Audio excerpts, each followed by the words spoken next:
Okay. Good evening again. I'm Brad Bingham, and this is Stephanie Crandall. We're both with Barnes and Thornburg, so we're serving as bond counsel to the township on the fire station and government center project. Um, so you're all here this evening, so you've clearly got notice of the meeting. But the first thing we normally do as a matter of just housekeeping is we recognize there's a quorum present, but we also have what's called a waiver of notice. So the idea is that so years later, no one can claim that the board of directors didn't have adequate notice and could attack any sort of action that was taken. So it's kind of a housekeeping item. Every time you have a meeting, we would have this kind of like a waiver of notice. So Stephanie, if you want to pass this around, we generally have 3 copies of everything to sign. Okay. Why a waiver? So the idea is if say only 2 of you were here and years down the road, someone said, wait a minute, the 3rd building corp member wasn't there. We want to challenge the validity of the action that was taken. So by having a waiver, that would have stopped someone in the future from claiming that notice wasn't adequately given. Notice clearly was given because you're here this evening. So it's just a way to document that you got the notice. Think of it as an acknowledgement, like an acknowledgement of the notice of the meeting. And so you're waiving any sort of argument that you didn't get the notice is the way to think about it. Sounds like you're waiving the need for the notice. You kind of are, but we did the notice as well. So it's kind of belt and suspenders. So we gave the notice is here, it's been posted, but you're waiving any sort of argument that you didn't get the notice. So it's just like a way to document from a corporate action standpoint that there was no notice given or wasn't adequate. Does that kind of make sense? I understand what you're saying. It just I'm a little uncomfortable saying that the notice wasn't given. But notice was given. You're just waiving any requirement that it be given is the way to think about it. That's what this waiver actually is saying. Can next time it be written differently? We can consider that. I mean, what would you want it to say? Well, it says waives the formal notice, but you did give notice. Right. So it's within the law. I hate to be arguing about it, but I think if we looked at notice when there hasn't been adequate notice. I think if we looked at the bylaws, it may say it may have to be given so many days in advance, or maybe it's like by a certain 48, method. Yeah.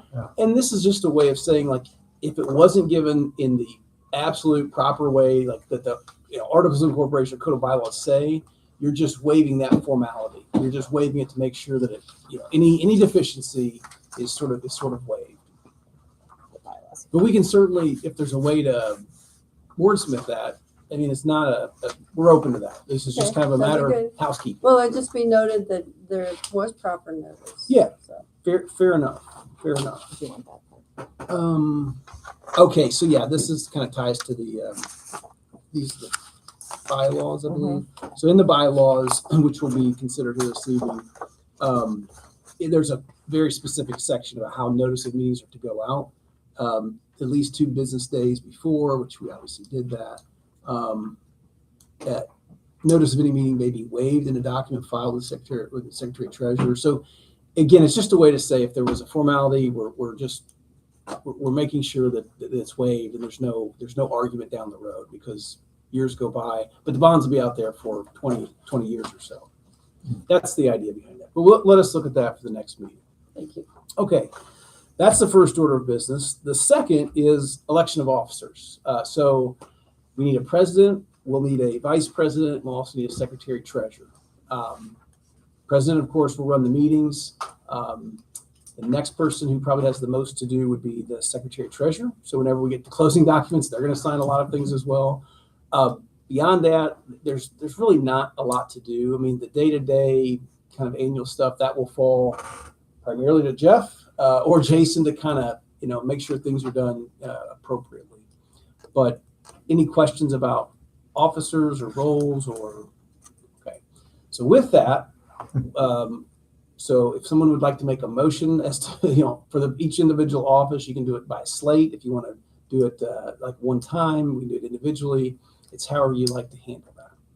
You didn't mention the office of observer. 3 observers. That was not on here. That's correct. Any takers on president? You. Okay, I can do. Thank you. Yeah. feel like you've Hey, got wait the a most moment. experience. Like, We had a volunteer right there. If that be the case, would you like to put that in form of a motion? I'd be glad to. I move Pat Andrews be appointed as president of second. our organization. Any discussion? Second, And all in favor? I, Do you lie? I guess are we doing this too? Okay. Be modest, say aye. So congratulations, you're now the president. Vice president will be the next role if you want to call for a vote, nominations for that. Do we have a volunteer? Are there preferences for what you'd like to do? I can do whatever. So like whatever. go right ahead. Okay, sure. Would you like to be vice president? Sure, sounds great. I will move that Sam be the vice president. Is there a second? Second, All in favor? favor. Aye. Aye. Ayes have it. And lastly, secretary treasurer. Ken, would you like to be secretary treasurer? Not particularly. Would you be secretary treasurer? If You have experience if you in insist. this. If asked, we'll serve. Yeah. So I move that Ken serve as secretary and treasurer. Thank you. And I'll second that. All in favor? Aye. Aye. It's not unanimous. It's our first disagreement. All right. Very good. The next thing we had on the agenda is really just, we thought, I always think it's good to like learn about the project, what it is, what are you being asked to finance. Stephanie and I know a little bit about it, but we're not experts, and that's where Dale, we would love to hear from you and Envoy about Sure. the scope of the project and what's Sure. planned. Well, I'm Dale Davis. The township has hired Envoy to serve as the company I work for, to serve as your owner's representation on this project. And in short, what that means is I'm a developer, but I am not the developer of this project. I'm here to represent you and your interests. So I know a lot about the process we're going through. I mean, everything we're getting into, but my interests are yours. So talk a little bit about the project. We're looking at we're at 27,000 square foot fire station and administrative building to be located roughly on the same location we are. We're going to do a land swap school next door. So we are going to tuck ourselves as far south as we can go on this high school road frontage. But there's a big power line easement there that we've got to stay out of. So the north end of our new building will overlap the bays of this building. So there will be a little bit of overlap there. The building will be two sides essentially. There'll be a firehouse side, it's a 2-story side. It'll be towards the power lines. There'll be 5 bays in the middle.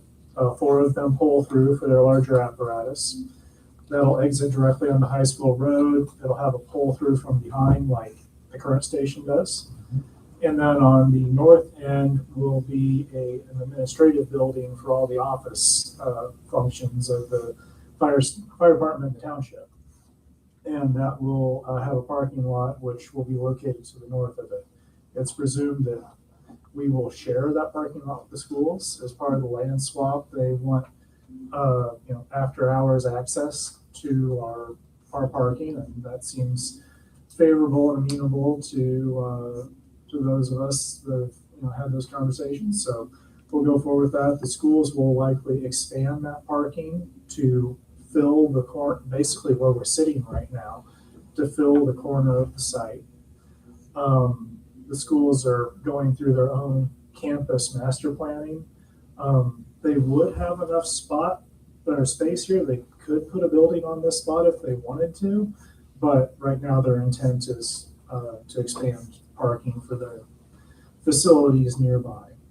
It also gives them an opportunity to do a gateway, some signage, whatever it is the schools want to do with their entrance. We're not in any way being prescriptive of what they want to do with the property, but if we were to stay where we are, we have roughly 2 acres of usable land.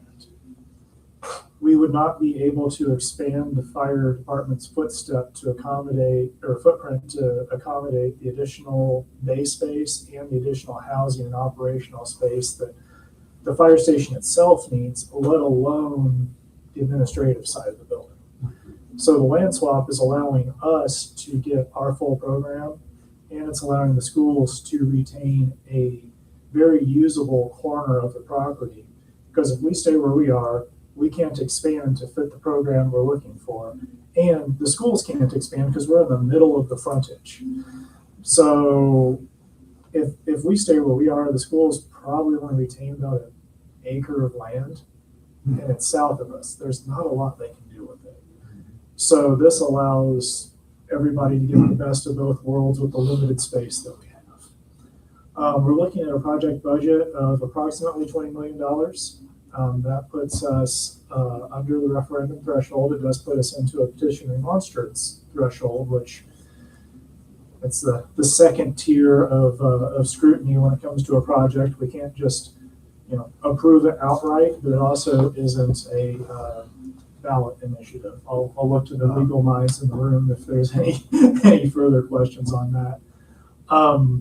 We're at about 25% design, so we've got some floor plans, some concepts of where we want to go with the building. Once this land swap agreement is finalized with the school, we'll take it to the next level. We'll have to do plating and zoning through Indianapolis to formalize the land swap and redraw the parcel lines. Any other questions with it? I'm more than happy to answer. Does the access road still, does that move at all? So this road behind us will be extended south, and it's going to hug the soccer field side still. Okay. But the entrance off high school will High school remain. road. No, that will remain, but it's going to shift south.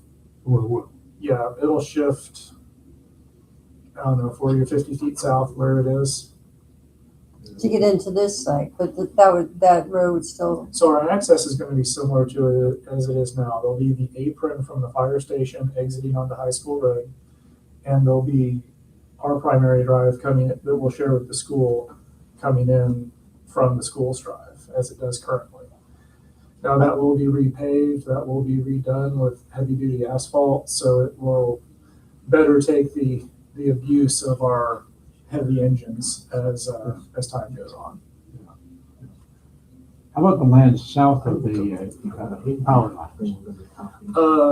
As the land swap goes, that would become the township, well, it's all the township's property, but that would move to the fire station property.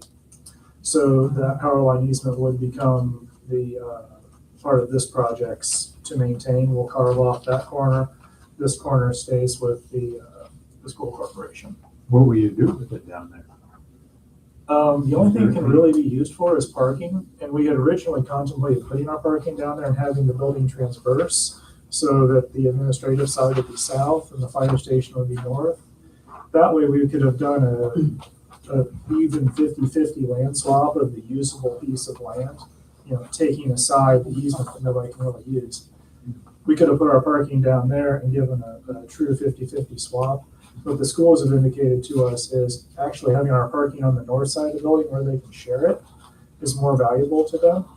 So we're flipping the building back and putting our parking on the north. So the short answer is there's not a lot that's going to happen with the easement land, because the only thing we can really put there is parking, and the schools actually prefer for the parking to be on the north side.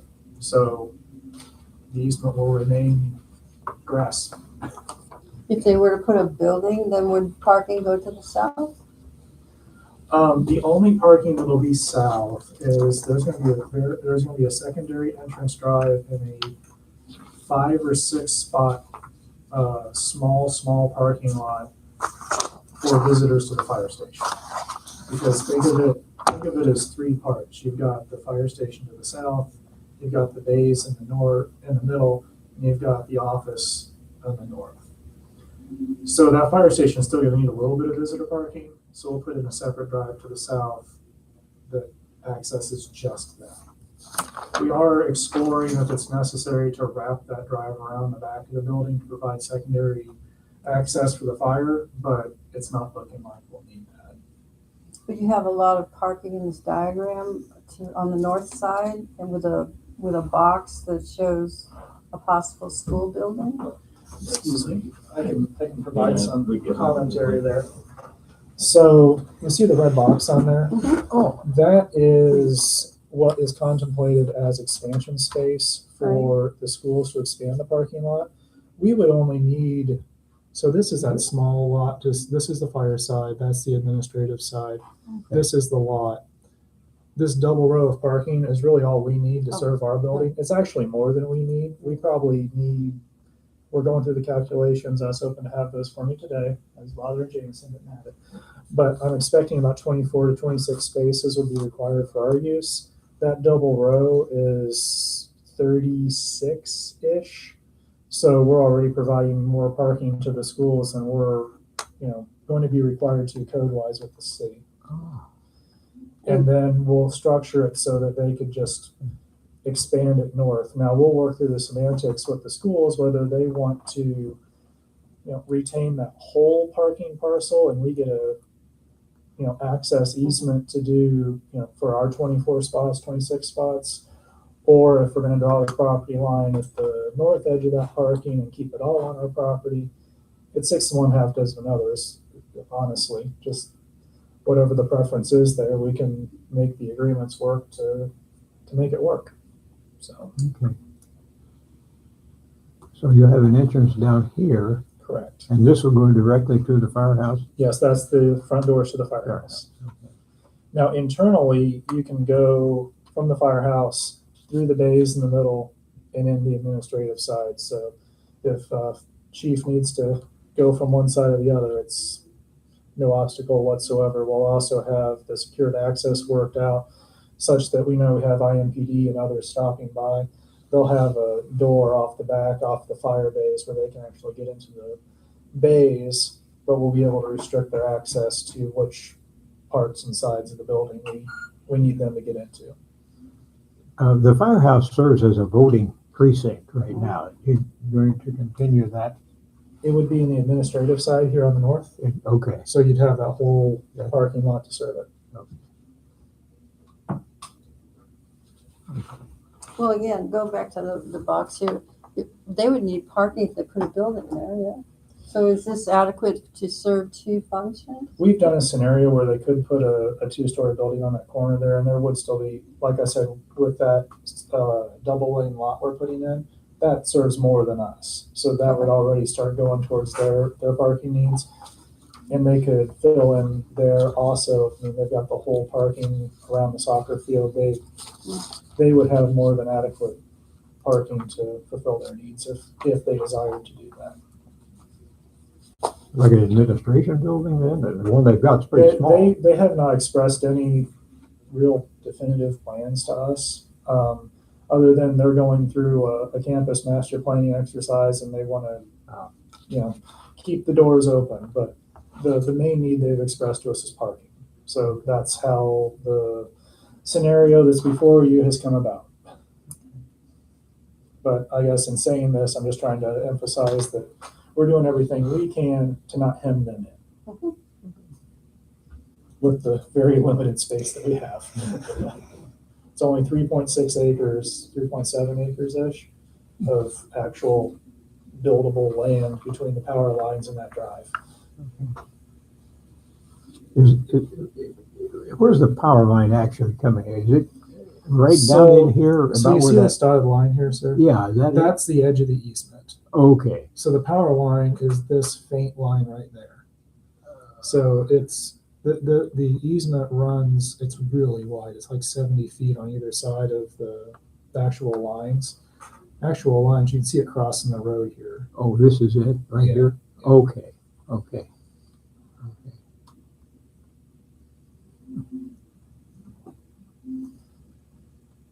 I think, Ken, that's the one, from the phone, because I'm not looking at it, but our building is right at the easement line. Right at it, right? Yeah, we're getting as close as we can.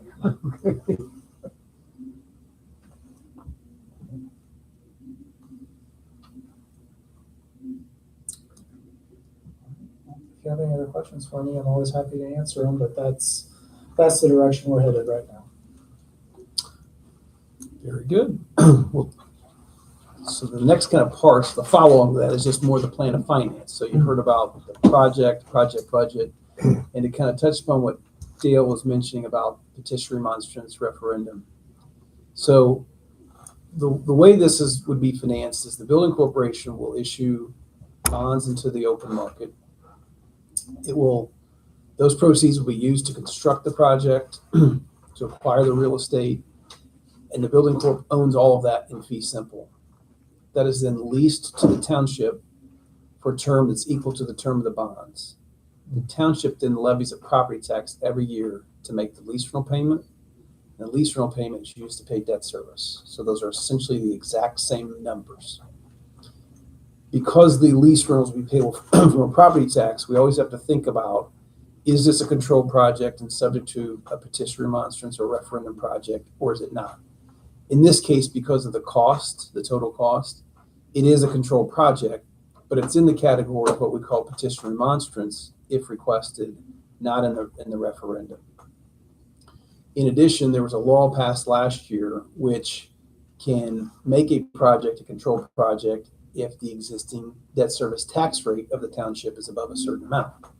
In this case, there is no existing debt service fund tax rate, so that is not part of this analysis.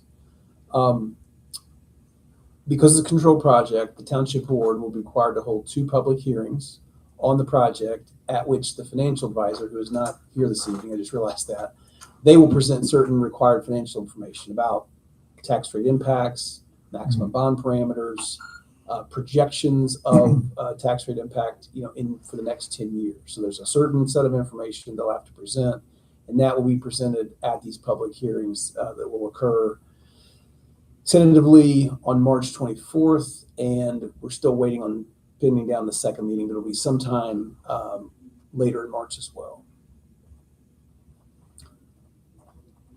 As Dale mentioned, the maximum principal amount of bonds that's estimated right now to pay for the project is $20,350,000, and the maximum annual payment, and this is again whether we're talking debt service or lease rentals, but that annual payment is projected to be no higher than $1,655,000.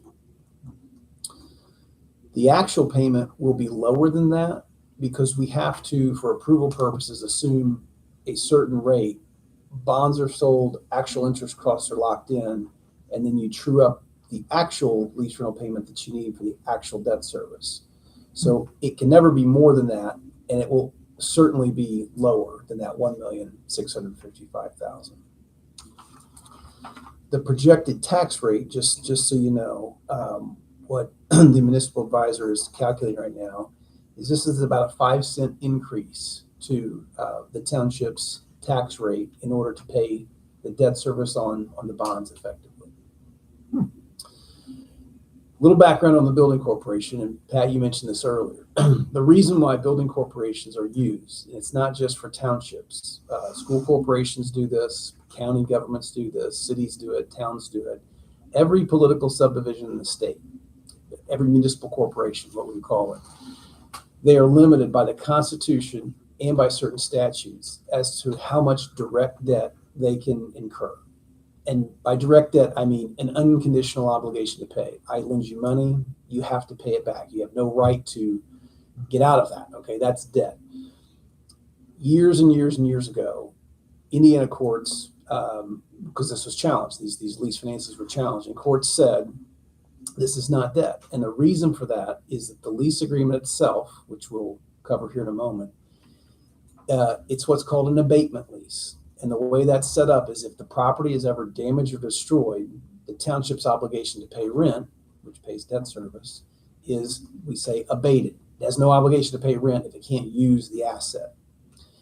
And because of that condition, that contingency, courts say that's not debt. That's a current expense that the township is paying for the right to use this property. You might wonder, well, how does the bond market kind of reconcile that? And the way we get around this is, or that's dealt with, is there's what's called 2 years of business interruption insurance that is commonly provided. And the idea is if there is damage to the property, insurance steps in to make that lease rental interruption insurance, which is then services the debt while the project is repaired or replaced. And the bond market accepts that. They understand what these lease financings are. So from their standpoint, there really is no credit risk difference from direct debt or lease debt. I'll pause there. Any questions? Fire away. Some insurance companies are getting rickety. What happens if they decide that they're going to default on reimbursing the township for damage? I would say, Jason, do you have a good insurance carrier? Well, we certainly believe we do. It's VFIS. I'm probably familiar, Jeff probably chime in a little better, but they're specifically a company, as I understand it, that works with fire departments all throughout the nation, have for years, decades. Yes, maybe you were shaking your head, and you need to understand better.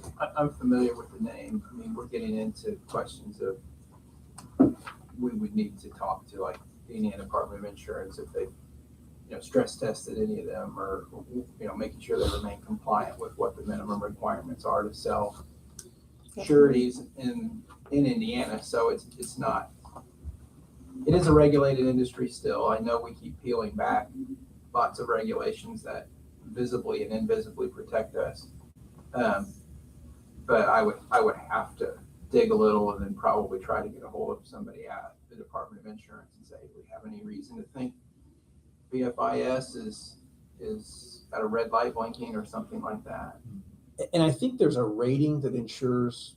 I feel like in our trust indenture, which I do not have that here tonight because it's not an item being considered, there's a minimum kind of rating concept. Like the insurer has to be rated like, I want to say AM Best or higher. Yeah. I mean, that's not my world, like insurance, but I can say in 20 years of doing this, I've never had the rating agency ask me about the creditworthiness of the insurance company because they see that rating requirement in the trust indenture, which I'm guessing most insurers that the township would deal with or municipal governments usually have that meet that criteria. Are we using Stifel? Stifel's the underwriter, so they'll offer the bonds to the market. But they're involved. Yes, they are. That's right. So there are some other hands involved that he has a big malpractice policy and a big. He'll write a big letter. I have a littler malpractice policy. I'll write a little letter in this, and there are lots of places where these underwriters, so when they take this stuff out to the market, have this huge packet. So when people go and buy these bonds, they feel like there are lots of places to look to make sure everything has been issued properly. What would happen if the school were hit by a tornado or unable to occupy and had to have other facilities? What does that, I mean, that's in the insurance part of it. How would that factor into it? You said school, but do you mean the township, this building, the project? Is that what you're talking about? Yes. So I mean, it's a great question. That's why, so you have to have business interruption or lease rental interruption insurance. It's for this very notion of making sure there's a payment stream to service the debt for a 2-year period. It doesn't go on forever. It's 2 years. And it's usually 2 years because the thought is you've also got casualty insurance available as well for loss of property. Yeah. That the idea is in 2 years' time, that's enough to come in and reconstruct the asset if you needed to. And if let's play this out and say that because in 2 years' time, the cost to rebuild is skyrocketed and you just can't, there's what's called an extraordinary redemption provision that allows you to take the insurance proceeds, because you will get insurance from the loss, and you redeem the bonds. You take them off the market. And that's disclosed to bondholders. That's the risk that's inherent in any lease transaction. I've never seen it before. I mean, let me put it that way, but that's kind of built in. That outcome is sort of contemplated in the bond documents. And the township business building would also be affected the same way? Yeah, because again, Jason, correct me if I'm wrong, it's all one building. It's all going to be under one roof, even though, as Dale described it, in three sections. It's one building. Yeah, it's one building. So the whole thing would be covered under a single insurance policy, I would think. So it's not quite, it doesn't sound like quite the analogy, but like if you were to total your car and your insurance pays you the value to buy a new one. That's part of this. That if something happens drastic, and the payoff is cheaper than refixing, then they'll give you the amount for the payoff of the bonds. Well, the insurance, the casualty insurance will only insure replacement costs. So whatever, it's going to be 100% to rebuild this project that Dale's talking about. If you had the situation where your outstanding debt was higher, then the insurance would not cover that. You said if it was, what word you used? Extraordinary redemption. Yeah. So redemption is a term we use about the right to pay off principal. So the normal notion in the bond market is on a 20-year bond, you can't redeem, you can't prepay for the first 10 years. After that, there's the option. You'll have the option to redeem if you so choose. Sometimes you do it for refunding or refinancing purposes. Rates have gone down, you want to refund. What really the extraordinary redemption provision is, let's say in that first 10 years, there's a catastrophic loss and you get insurance proceeds, but you don't have enough to reconstruct because the market has gone up. It's too expensive now. It means you can take those insurance proceeds and pay off the bondholders before you'd otherwise be able to normally do so, because you're within that first 10-year window. So it's your option, not so much their option. Yes. Yeah, because they want to lock in their investment. That's why there's normally a 10-year period where you can't take them out. They want that interest income, that certainty for 10 years. Good questions. Other questions on the project, on the structure, building corporation's role?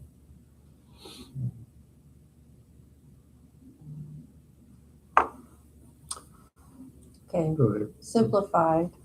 I don't have to go home and tell my husband that we might be on the hook No. for $1 million. Okay. So another great question. So you're acting in the capacity as a member of a board of directors for a nonprofit corporation that's just been created. I spoke with Jason about this earlier. So the township currently has an errors and omissions policy with its insurance carrier.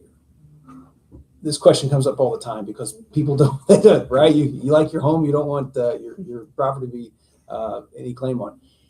So the answer is Jason will talk to the township's insurance carrier to get you either added as an endorsement to their existing errors and omissions policy, or I've seen this happen before where the insurance company says, no, it's got to be a separate policy, but the township will get that coverage so that you're not personally liable for this anyhow. But if for some reason somebody sued the building corporation, there would be insurance coverage in place to mitigate that. Timetable, let's talk that just a little bit here. So this is the first meeting of the building corporation. There is a second meeting I think you're aware of that's already scheduled for March 24th. So the idea is it will occur shortly before the township board meeting later that same evening. So tonight we'll talk about here in just a minute. There's two resolutions that do a couple things related to the organizational matters of the building corporation and also related to the lease agreement itself.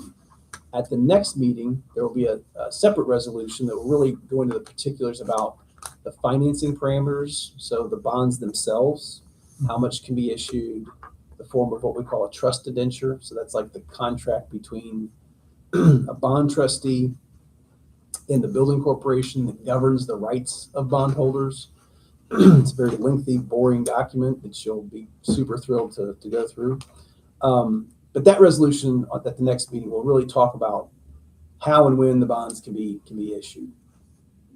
The township board, again, they will have to have two public hearings on this project, on the financial impact.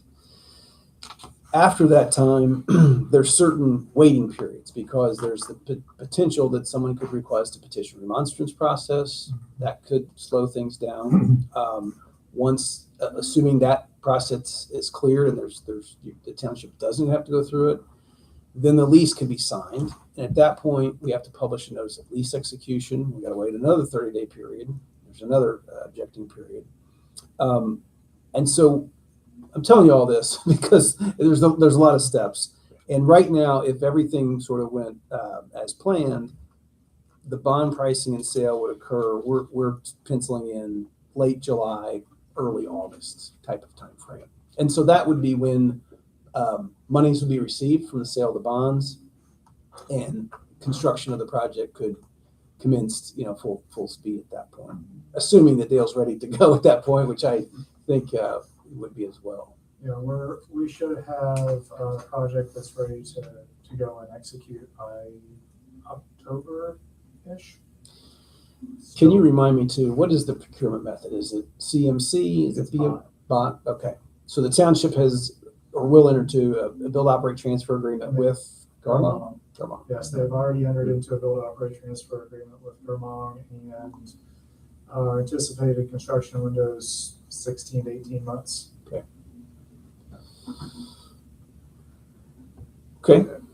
Would Questions? you Okay. say, sorry, that someone could request the, Petition reminds. yeah, I was like, gosh, I'm gonna Yeah. say the word wrong. Yeah. Who, is that just like a citizen or? It's registered voters or real property owners within the township. There's a number of them that have to. Correct.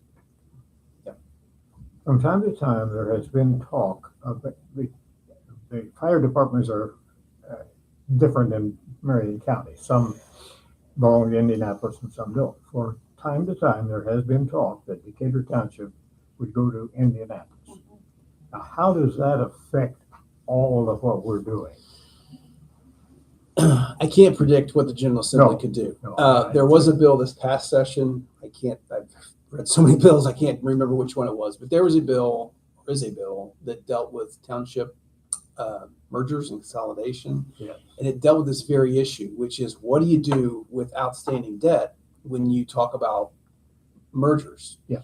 And the overarching idea that the last version I read was you sort of keep post-merger, each entity's debt stays with the taxpayers who incurred it at that time. So it gets really messy because if you think about a merger, the whole notion is now you've got a bigger geographic territory, but then for taxation and debt levy purposes, you have to pretend that it kind of didn't occur, and you have to keep taxing those residents because the idea is that if somebody didn't live in the township, they shouldn't have to pay part of the debt that was incurred now for this particular project. And that notion is also found in other statutes that already exist. This notion of like each side kind of keeps its own debt, and then if there's new debt, then it's everybody's debt. So Yeah, that's the way the mergers have gone before, but what relationship would this corporation have with who would, Yeah. if say Indianapolis Fire merged and they took the asset, left the debt, how does that work?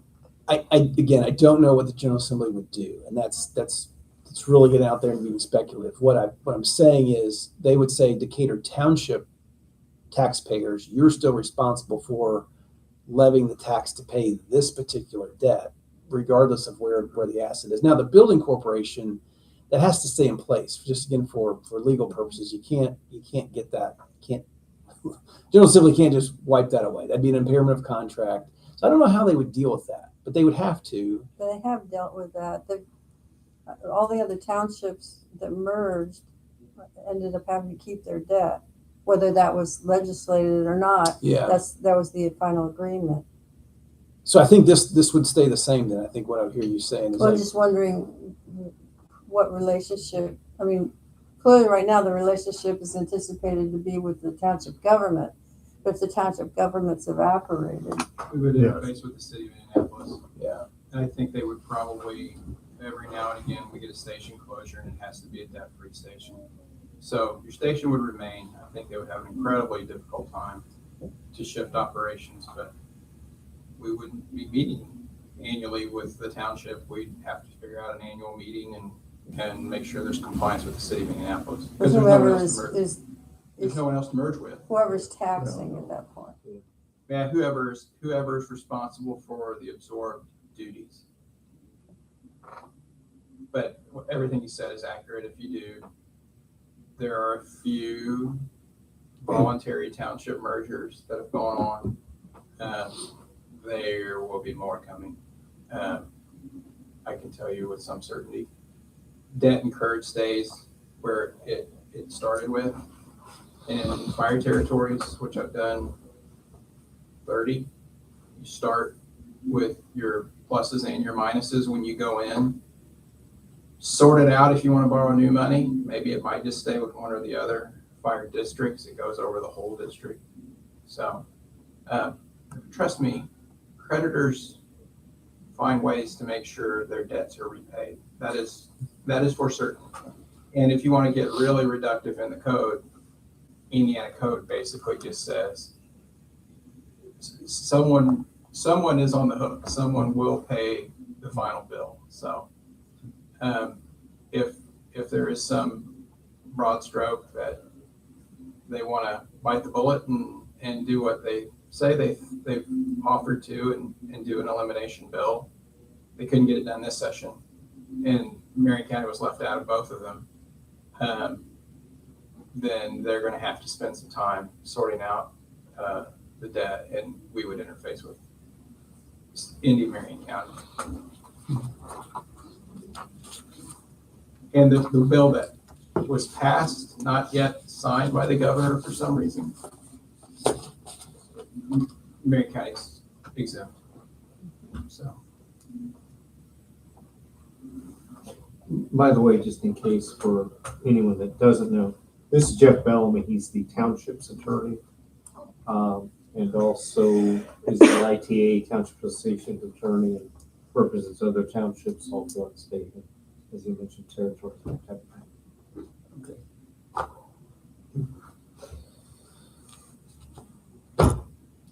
Okay. Other questions, or want to move on to resolutions and talk about some of these items? Okay. So in your packet, maybe you didn't get a packet, but we can pass this out. Resolution number 1 is what I just keep referring to as the organizational matters. These are the You'll notice there's a blank on the first page for the officers that were elected. We'll fill that in, or if anybody wants to fill those in, feel free to do so. But this resolution acknowledges the officers that were elected at tonight's meeting.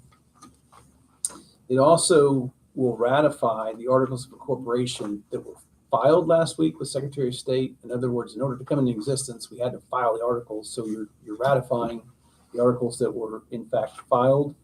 I think we have copies attached to the back of that resolution. You'll see the certificate of incorporation and then the approved and filed articles of incorporation. articles of incorporation. There's the files. Cool. Okay. And these are for us then? No, those are the execution ones to sign. You could keep the attachments. Yes. Yes. I think I have I think copies they there. were also- Oh, okay. What's that? Did I make that up that they were emailed? I I think read they a were bunch of emailed, stuff in an yeah. email, so. Yeah. We never know who's going to print stuff Yeah. off, so we always Yeah. bring copies. We just want one. Yeah, you can keep the attachments. Yeah, okay. We just need the resolutions back signed. Okay. So again, this resolution number 1 approves the articles of incorporation. There's also a code of bylaws, which is attached to that as well. These are very standard bylaws for nonprofit building corporation.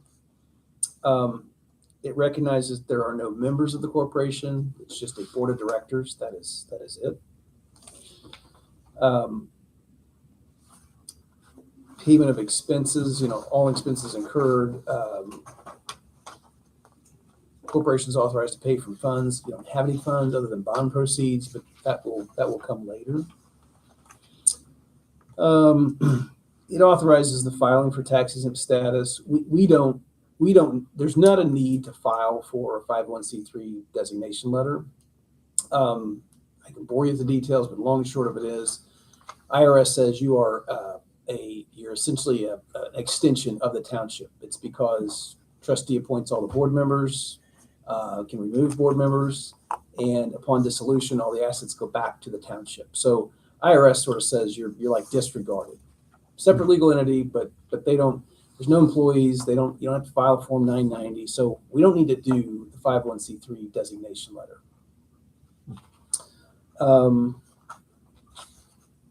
That's largely it for resolution number 1 and what it does. And you need all three signed? So again, just procedurally, there would be a motion to approve that resolution, and then upon discussion in a second, you have a vote on that. Okay. Accept a motion to continue with signing So moved. resolution 1. Second, all in favor? Aye. So yeah, if you, Discussion? Questions? Before we sign our lives away? We haven't done it. Ken's already out. Yeah, he's like, yeah, I'm good.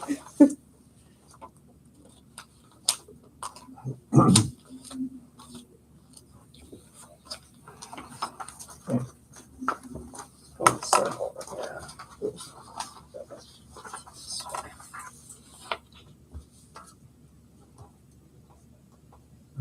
Very nice. We can type that in later. Yeah, no, The next next page page. is where you sign. Oh, okay. Right over here. There, yeah. There we go.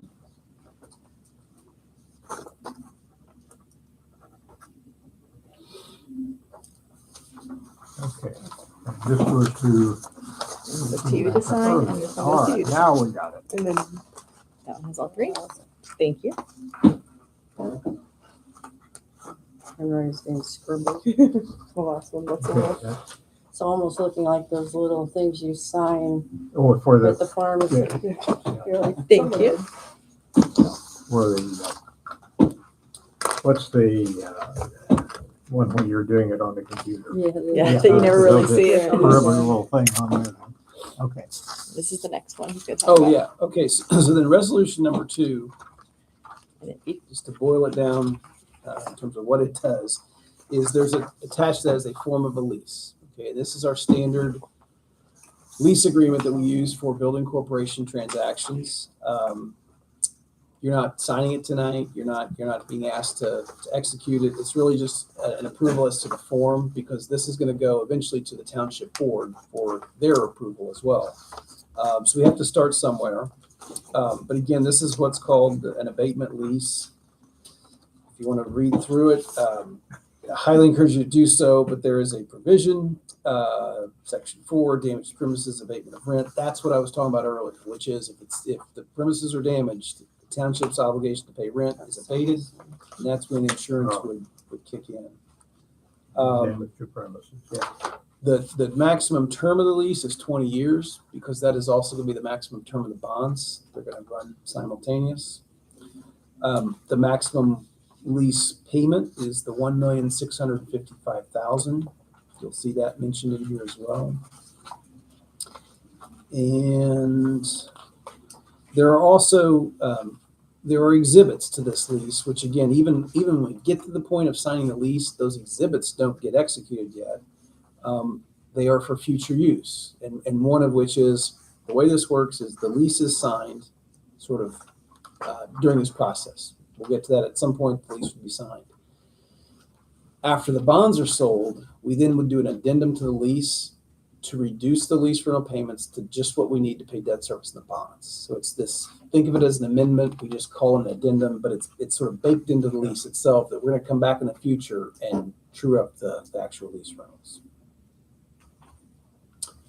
And that's largely the purpose of resolution number 2 and the form of the lease. So how much of this would get signed? Was it the 24th or It would the next actually, it one, would not next be, hearing? we couldn't sign it until after we got through the period by which someone could request the petition remonstrance process. Okay. So that's like, I don't have it, it's May-ish, I think, is when we would have that signed. Maybe it's June, I forget the. It's on the top. So it'd be before the bonds were loaded Yes. in the, So right but now. after the township does what it needs to do? Yes, so right now, again, we would, the timetable contemplates May 5th is when the lease would be signed. Then we publish a notice of lease execution, because there's another 30-day objecting period. Bonds sold like end of July or August. So it'd be, the addendum would be executed like in the August timeframe. So lease itself in May, addendum, we'd come back and do that in August.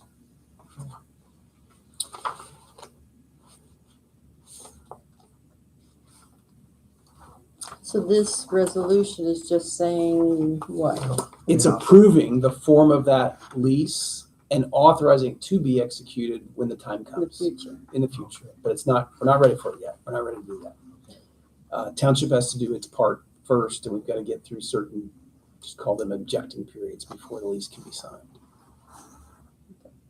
Is it common at all for school bonds to be reissued? Not, well, there is a tax term called a reissuance. Refunded is usually the term of art.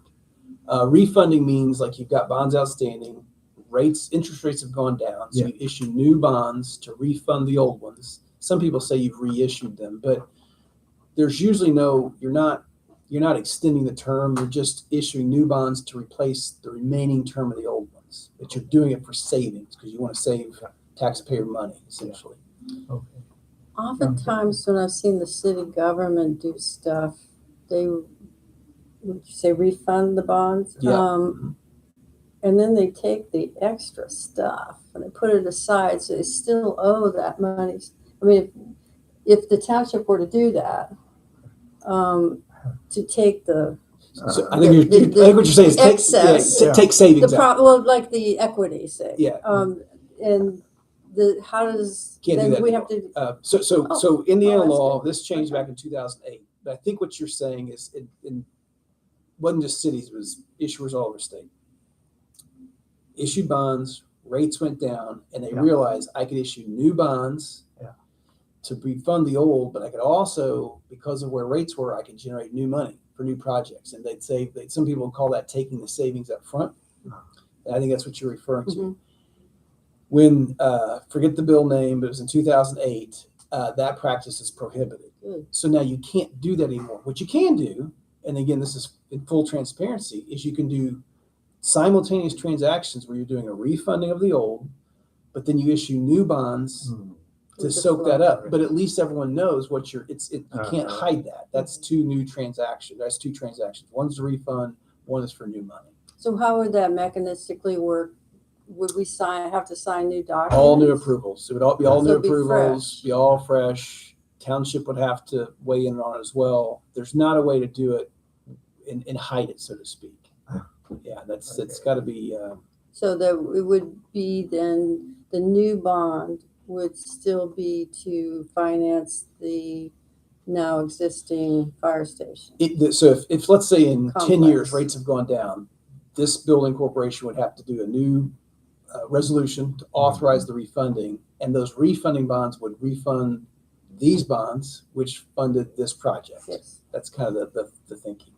But yeah, it would be a whole new set of approvals, new board meeting Be a approvals, new day. new debt. Yes, it entirely have to be entered into Gateway as a new debt and tracked that And way. the term would never increase though. It cannot increase. Okay. No, and that's what Indiana is very conservative like that. Other states, it's what's called scoop and toss. You're taking, I mean, that's what they call it. They're taking the principal and they're extending it out further than the original date. You cannot do that under Indiana law.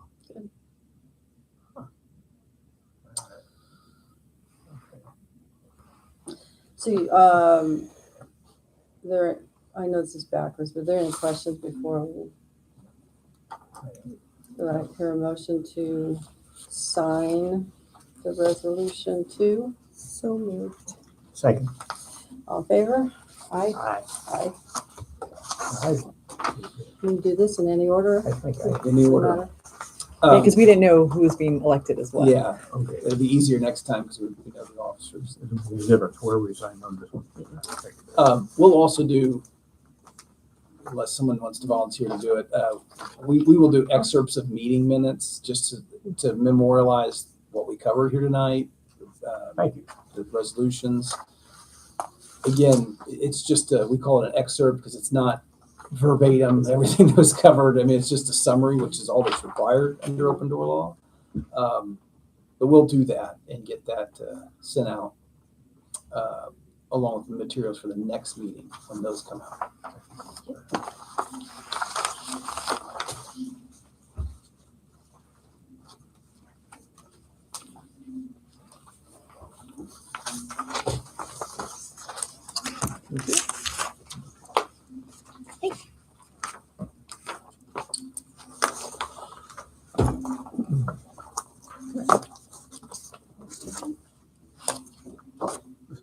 will be a good evening's Yeah, reading. know. we need some bedtimes. Yeah.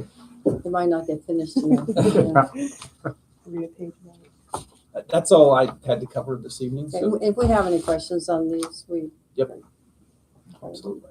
Okay, and how does that work on the 24th then? What time, I don't know, Same time. what So- would we be doing on the 24th Yeah. before the board meeting? And I understand they have to have a hearing, what you said. So on the 24th, we'll kind of go through, it'll be 5 o'clock, same place. It'll be sort of the same type of agenda. So we'd start off with the call of the meeting and the waiver, which we'll look at that language. That's normally how we start off. You're the president, so you would call it to order, recognize a quorum. There's only one resolution that we would have for consideration, but it's what we call the bond resolution. And that'll have the maximum term of the bonds listed, maximum principal amount. That's in here though, That's the lease. yeah. So Tangentially, okay. So yes, so there'll be a separate building corporation board resolution that will approve the terms of the actual bonds themselves. So the bonds will have maximum par, maximum term, maximum interest rate. It'll approve the form of what we call the trust indenture. That's that long, I mean, it's 3 times the size of the lease. But it's like the contract between the bondholders and the building corporation. It governs all different types of things, issues that could arise. There's also, it would authorize what's called a preliminary official statement. That's like the prospectus that Stiefel will use whenever we get to the point where they're marketing the bonds out to the markets. It'll authorize obtaining a rating on the bonds, because the bonds of this size for 20 years, you're going to want to have those rated. Trying to think what else. Bond purchase contract, that's going to be a contract between the building corporation, usually the township trustee will sign that as well, and then the underwriter, which is Stiefel. Stiefel may have some of their, they have certain disclosures they have to have acknowledged and signed as well, so that I'll have to talk with the banker to see if he needs anything approved at that meeting. But that's, in a nutshell, that's what the purpose of the meeting of the building corporation on the 24th would be. Okay, so the outside parameters of the bond will already have been negotiated with all the parties that have the expertise in it, or It's This just is- setting maximum parameters. this is from the township's financial analysis then? Yep. Okay. So Peters and Franklin is the township's municipal advisor. They're registered with the SEC, and so they have fiduciary duty to the township and building corp. They're the ones that they're recommending, hey, we recommend this amount of max principal. We recommend this amount for the max annual payment. We project the 5 cents is what they're projecting on the debt service tax rate. So they're the ones kind of crunching those numbers from the township/building corporation's standpoint. Stiefel, Nicholas is the underwriter. So they're the ones that will be buying bonds from you and turning around and reselling them into the market. Insurance funds, investment funds, all those sorts of things. It won't be private. No, be a public offering. Moody's, I presume Moody's will rate you. Usually S&P. Usually S&P S&P. is like the gold standards. That's Okay. usually, sometimes you can have 2 ratings, but normally on a deal this size, it's probably just 1. There at some point will likely be a call with the rating agencies where they want to talk, and they understand that the building corp really has no assets. They're going to want to talk to Jason and the township about its finances and its plans. Certainly, you could sit on that call if you'd like to. It's usually an hour or so. I mean, they're pretty boring. That's what I put it. They give you a grade, and then shortly after that, you go to market, and that's what you find out, what the What market real wants to pay estate. for your bond. And Peters and Franklin, the EMA, and I'm sure somewhere in all this, they probably know, or not know, they have a really good sense of where they think the rating will be, just based upon the township's metrics and other similar credits, they would say. Because they'll assume that in their numbers. Like, we're assuming a AA rating or an A+ rating. They kind of have a good Rates. sense. But you don't know until you go through the actual process, and then S&P says, here's your rating. Especially if there's a delay. Yeah. Yeah. So now I assume that the township board also has to sign these sorts of things. They will have yeah? resolutions as well, exactly. And But the so, same, I mean, I understand how technically we might be floating the bonds, but Yep. So they will have to adopt separate resolutions that will do many things. One of which is to acknowledge the existence of the building corporation, to acknowledge that you're going to issue bonds at their request. You're what's called an on behalf of issuer under federal tax regs.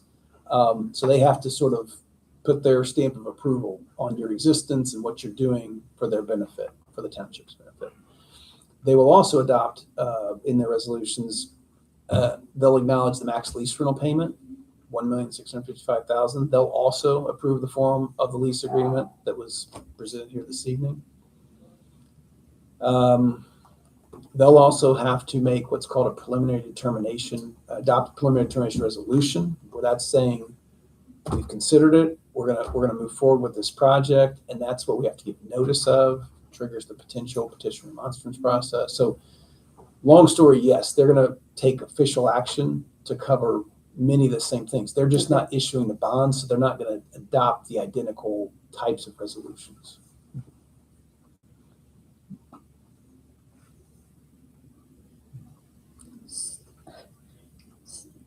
Just thinking through, if they decided not to go forward with the project, what does our signatures on any of that mean?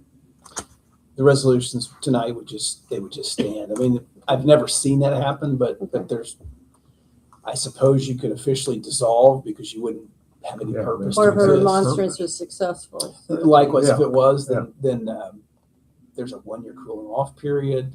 Have to think about the project, revisit that. But you're right. That's so there's the request period for the process, and then there's the actual process, battle of signatures. So yeah, we'll have to wait to see how that shakes out to know if we're moving forward.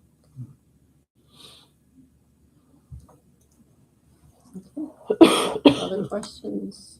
Not really, but does the school gain or lose ground, acreage in this project? Dale, what do you say?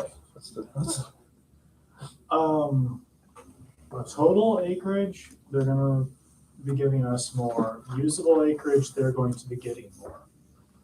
Because with us taking that easement side, we're physically definitely gonna have more land because we're taking the easement from the building to the neighborhood. And like that's a sizable chunk of land that's not really developable. We had proposed a 50-50 even split of the remaining land, but that's not going to be so 50-50 anymore with our parking shifting north. Can't really say what that percentage is going to be until we have our school board meeting. But yes, the school is gaining more usable ground. Physically, we're gaining more acreage. So it's both. Will the township own it? Yeah, they'll be, and Jeff can explain probably better me because he does land use stuff, but we'll plat the whole parcel. We'll subdivide, we'll create a legal description for each, and then they'll deed our property, if you will, to us. And why aren't you putting the parking under the towers? The school administration desires to share our parking. So it makes really no difference to the project if the parking's north or south. So if that's what the schools find desirable as part of this transaction, then so be it. One clarification. So when we issue and close on the bonds, though, the title to this property will go from the township to the building corporation. Right. The building corporation will be fee simple owner of the property during the term of the bonds because you're leasing it back to the township. That is your first piece of collateral. Party. And But pat on the parking, we tried. Okay, yeah, just, You're right. well, you can make a community garden too. Sure, I mean, I'm all sure, for yeah. those things. But I don't really have a dog in that fight. So, and the term is anticipated to be 20 Yeah. years, period. There's always a chance if maybe Dale works a small miracle and the costs come in below what's projected and interest rates are really low, that you can shorten the term to pay it back by a year or two. Mm-hmm. But, the shorter the term, generally speaking, you have a higher payment. That's more of a higher debt service tax rate impact. So it's not locked in stone at 20 years, but given the size, it's probably going to be spread over a 20-year term. But the term and the amount will be decided when they finally can go out Yep. with the bonds. That's right. Both of those float until, Can't exceed the parameters that we Yeah. talked about tonight. So we've set caps, but yeah, they kind of float until the actual bond sale occurs. Everything's sort of up in the air. The interest rate, the actual par amount, those kind of are. And we're going to continue to estimate the project value as well along the way. Our next step will be a design development budget estimate, which would probably come 6 to 8 weeks after we meet with the schools and get our direction formally accepted. So you can change the design after the bonds are floated as long as you're staying in those constraints. but we will continue to advise our advisors of where we're landing on the cost, because that will, help them dial this in more and be more prepared once we actually get to the term and the dollars and everything else. I mean, these documents are always prepared to be, worst case scenario, full value, everything going on the tax roll, and we know that's not where we're gonna always shake out at the end of the day. Yeah, I know you want insurance Mm-hmm. that you're going to be able to go forward with the project. Yep. Okay. Other questions? Motion to adjourn for our Second. nighttime meeting. Yeah. So moved. Now, how much of this do we get here now? This is all ours. All ours. Evening Yeah. I reading. didn't Oh, cut boy. the big ones out, Yeah. so I'm glad I got I like skimmed through them and I was like, Yeah, oh, that's why I think thought about the insurance. I haven't. Do we have more copies of this? Jason had that. Oh, I